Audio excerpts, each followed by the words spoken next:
Okay, here we are again. We're in Kenosha, and we're getting to this anchor that is one of the highlights of this area. And what we're doing is we're actually synchronizing time. We've done this with the radio station and the songs and words that are manifested from the singers that perform these tunes, if you will.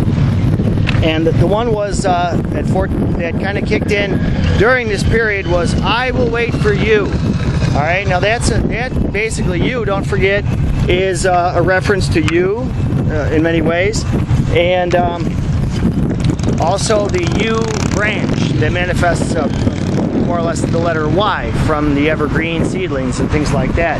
So 421 here by the anchor, and remember the anchor is a very significant, especially today on the Ides of March. Okay, March 15th. Okay, that's the day which sown is current tense. Okay, as opposed to past tense, which was yesterday. So today's the needle in a sense. And if you look behind me, you'll see more or less the Kringle on the anchor. All right. So a real windy day. We're trying to show this as best we can. And what's fascinating is on the anchor, if you turn, let's say, a picture of yourself upside down, you'll actually see an anchor manifested on your face. So in a way, that's a lot like talking about how Christ and the predecessors of Christ actually have that knowledge in terms of expressions and depth manifested on the face. So here we are, lakefront. Wanted to talk about 421. And what's interesting is 421 in the almanac, and remember the calendar means freedom. Caledonia, just north of here, Kenosha here, by Racine, we have the day of Adularius. I bid you adieu, so to speak. That's bidding yesterday adieu, things of that nature, whatever, however you want to manifest it within the big soul of the mast.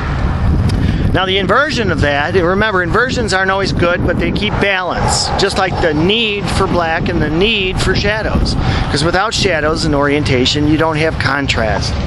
Okay? And that day in inversion is January 24th, Methuselah. It could also be manifested as December 4th. Okay? So here, let's take a look. This is the anchor. And this one here is a memory of the United States Marine Corps, Semper Fidelis, I believe. That's Richard McKenson donated that one.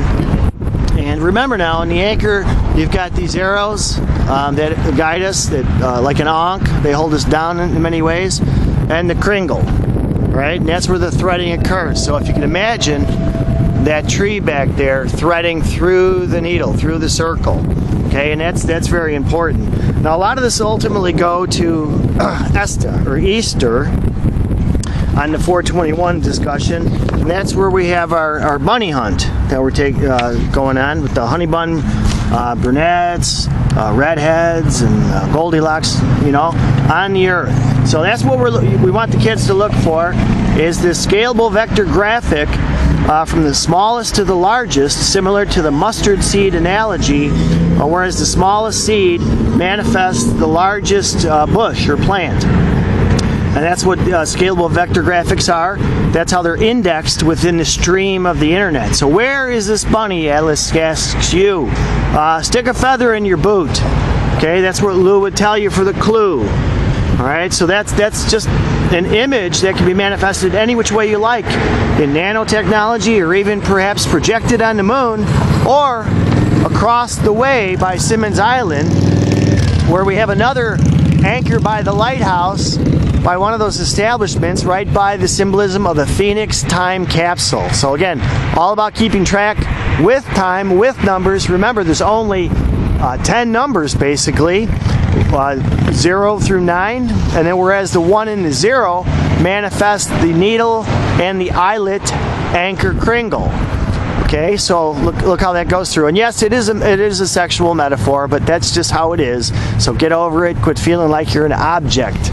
All right, and try to say things that are positive to each other. Otherwise, the earphone's got to go on. Right?